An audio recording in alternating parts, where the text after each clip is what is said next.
شروع کرتا ہوں اللہ کے نام سے جو بڑا مہربان اور نہایت رحم کرنے والا ہے۔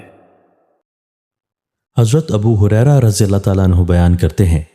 رسول اللہ صلی اللہ علیہ وآلہ وسلم نے فرمایا، جب رمضان آتا ہے تو آسمان کے دروازے کھول دیے جاتے ہیں، اور ایک روایت میں ہے جنت کے دروازے کھول دیے جاتے ہیں اور جہنم کے دروازے بند کر دیے جاتے ہیں اور شیاطین کو جکڑ دیا جاتا ہے،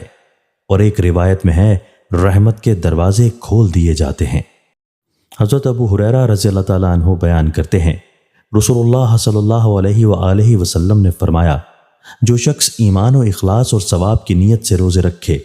تو اس کے سابقہ گناہ معاف کر دیے جاتے ہیں۔ جو شخص ایمان و اخلاص اور ثواب کی نیت سے رمضان میں قیام کرے، نماز تراویح کا اہتمام کرے تو اس کے سابقہ گناہ معاف کر دیے جاتے ہیں، اور جو شخص ایمان و اخلاص اور ثواب کی نیت سے شب قدر کا قیام کرے تو اس کے سابقہ گناہ بخش دیے جاتے ہیں۔ حضرت ابو ہریرہ رضی اللہ تعالیٰ عنہ بیان کرتے ہیں،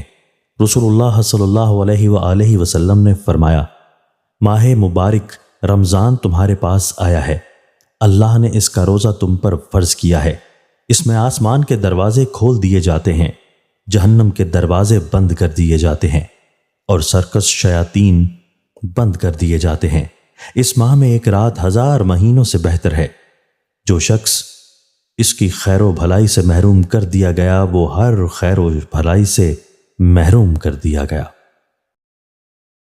دوستو، اللہ تعالی ہمیں ان احادیث مبارکہ پر عمل کرنے اور اپنی زندگیوں کو سنوارنے کی توفیق عطا فرمائے۔